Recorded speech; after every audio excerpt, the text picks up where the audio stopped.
이런 시기에 헬라인들에 대한 지식이 없었다는 주장은 가정에 불과하다 이렇게 학자들이 얘기를 합니다.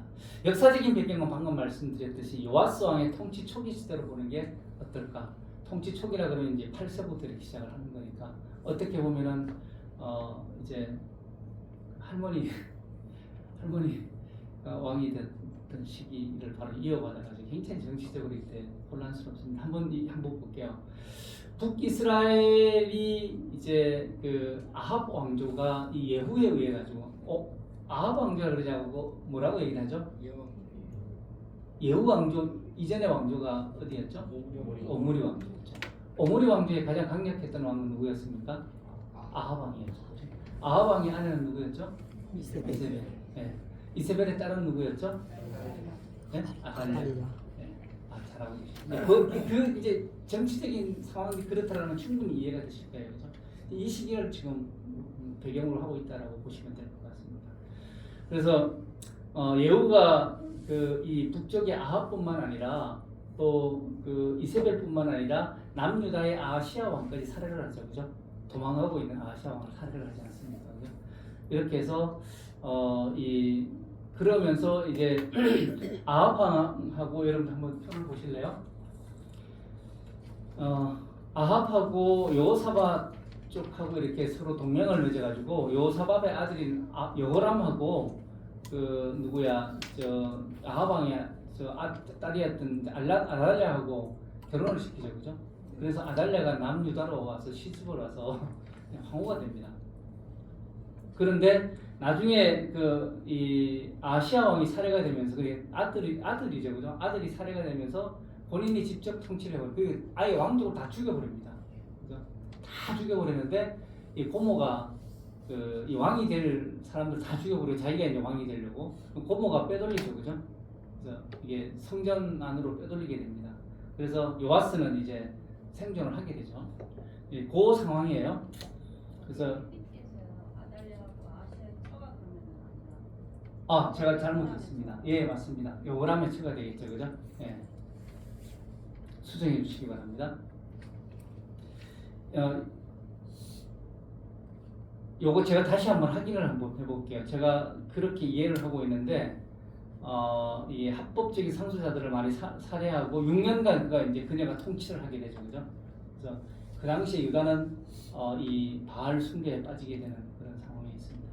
그래서 6년간 이제 요아스가 고모에 가지고 성전에서 숨어 지낸다라는 부분이고, 요야다는 아달랴를 죽이고 요아스를 왕위에 올리게 됩니다. 나중에 이제 반역을 일으키죠, 그죠?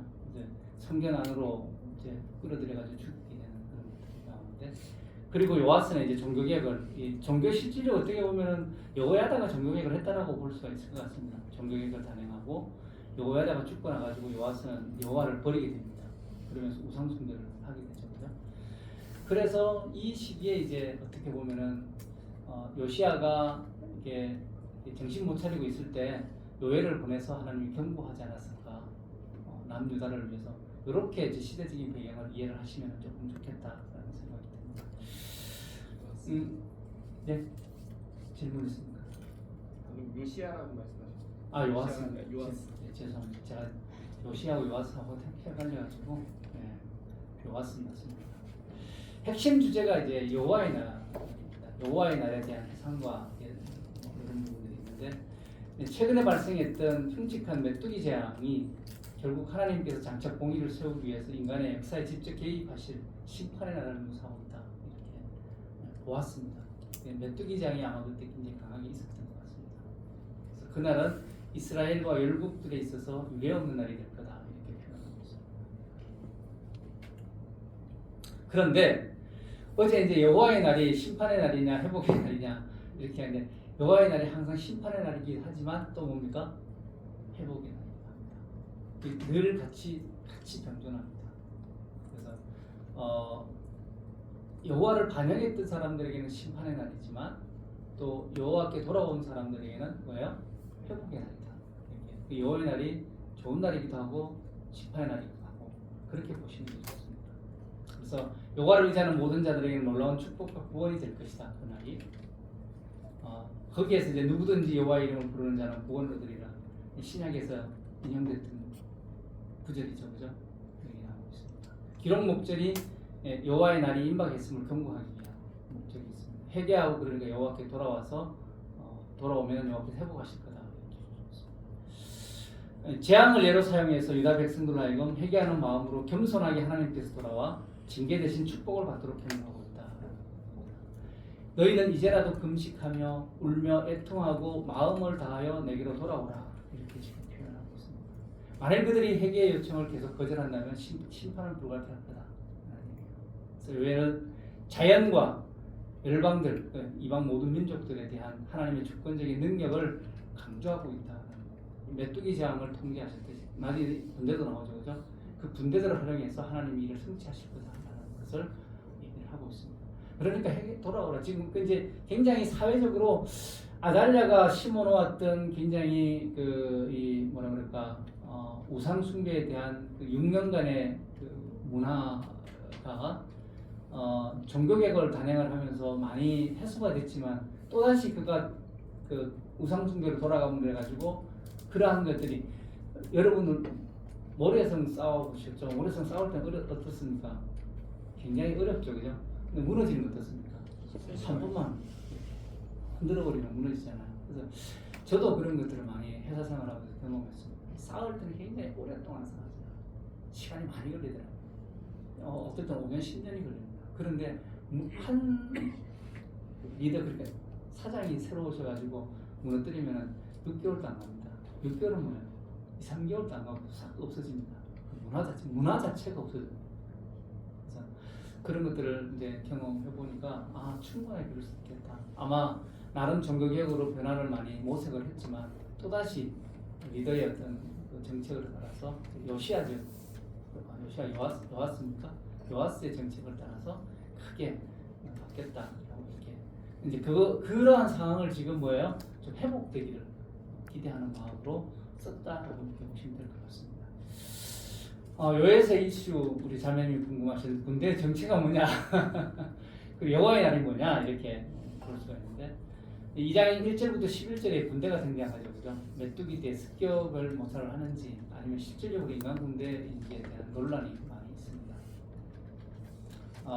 메뚜기 재앙에 대해 1장에서 메뚜기 재앙을 얘기를 했죠, 그죠? 1장의 메뚜기 재앙에 대한 설명을 쭉 이어간다는 그런 주장을 하시는 분들인데 그 주장의 근거는 뭐냐면은 2장 1절부터 11절은 1장과 문학적으로 여러 가지 측면에서 굉장히 유사하다라는 거예요. 그 공격으로 인해서 하늘은 어두워지고 땅은 황폐해지고 이런 표현들이 나오는 것들이 유사하다라는 거고, 이 군대는 실제 인간 군대와는 표현이 좀 다르다. 뭐 말 같다, 기병 같다 이런 얘기는 그 실질적으로 그 인간 자체의 군대를 표현하는 부분들이 아니기 때문에 그렇게 좀 보시는 부분들이 있고요. 그들이 이제 바다로 들어가 몰수하게 됐다라는 부분들이 조금 그렇다라는 부분인데 이 주장이 좀 어려웠던 부분은 북편 군대라 이렇게 표현하고 있는데 그 당시에 메뚜기는 주로 팔레스틴 지역에서 북쪽에서 내려오지 않습니다. 예, 남쪽이나 남동 쪽으로부터 팔레스틴을 공격하는 이 남쪽으로부터 가지고 이 땅을 공격하는 그런 것들이기 때문에 오면은 그쪽에서 오지 북쪽에서 오지 않는다라는 거예요. 또 일반적으로 구약에서는 북편 군대를 표현할 때에 아시리아라든가 또 바벨론을 얘기를 많이 하는 것들을 볼 수가 있습니다. 일반적으로 북편 군대라는 표현 자체는 남쪽에서 이 메뚜기 떼와는 약간 좀 거리가 있다 이렇게 보는 것 같고요. 인간 군대에 의한 도시의 약탈을 묘사하는 것이다라는 견해의 근거는 뭐냐면은 1장에서 메뚜기가 이미 과거에 발생된 거고 2장 같으면은 미래의 사건을 얘기하는 거다라는 거고 동일한 사건을 다루지 않고 있다는 겁니다. 다만 그 요엘 시대에 있었던 실질적인 메뚜기의 공격은 가까운 미래의 인간 군대의 공격에 대한 문학적인 표현으로 미리 표현한 거다 이렇게 주장을 합니다. 특히 2장 5절부터 7절 이제 인간 군대와 같다라는 표현 자체는 지급법이다. 지급법은 여러분 잘 알다시피 그냥 외형에 대한 단순한 어떤 형상과 외형에 대한 묘사가 아니라 본질, 원래 그 가지고 있는 어떤 언약의 성취를 묘사하고 있는 거다라고 이렇게 이게 히브리어에서의 지급법은 그렇게 이해를 한다 그럽니다. 그래서 이 실제 또 고대 중문동 문학에서 메뚜기 떼 이미지는 인간 군대를 지칭하는 것을 하게. 그래서 인간 군대를 이렇게 이해할 때 메뚜기 떼가 습격해 왔다라는 어떤 그런 같은 뭐 환경이나 상황 설정들이 많이 있었다라는 얘기죠. 실제로 신명기 28장에서 메뚜기띠의 재앙은 침략 군대와 연관을 시키는 이런 것들을 볼 수가 있습니다. 둘 다 농산물을 먹어치우기 때문에 사실 인간 군대가 오면은 다 휩쓸어 버리잖아요, 그죠? 메뚜기띠와 마찬가지로. 그래서 인간 군대에 의한 도시 약탈로 봐야 되는 거 아니냐라고 주장을 하고 있는데, 3장의 이방 세력의 멸망이 이렇게 쭉 3장에는 나옵니다. 그들의 메뚜기 태처럼 결국 예루살렘을 공격하고 정복하고 그 악행에 정복하는데, 그 악행에 대해서 하나님 심판하시는 그런 장면들, 이방 세력에 대한 심판이 나오는데, 결국 2장 이런 것들을 봤었을 때 2장 1절부터 11절은 메뚜기 떼와 같은 용어로는 사용되지만 실제적인 인간 군대일 가능성이 높다, 이렇게 정통적인 학자들이 이렇게 분별을 하고 있습니다. 조금 자료는 되셨나요? 네, 어떤 게 논리적인 근거에서 타당한지는 자료님 생각하시면 좋을 것 같습니다. 네, 선지자는 1장에서 그가 살고 있을 당시에 메뚜기 떼의 공격 사건을 사용해서 2장 1절부터 11절에서는 가까운 미래에 이방의 군대들에 의한 공격에 대해서 경고하고 있다, 이렇게 분별하시는 게 조금 더 성경을 성경적으로 분별할 수 있지 않나 그런 생각이 듭니다. 다음 여호와의 날에 대한 얘기입니다. The day of the Lord 이렇게 돼가지고 이게 하나님의 날, 주의 날이다, 이렇게 보시면 되겠습니다. 요엘서의 모든 사건이 이 날과 관련된 염이라고 표현합니다. 얌은 바다고요, 염은 날입니다. 염 해가지고 40분이군요. 여호와의 날은 10분 쉬고 하겠습니다. 네.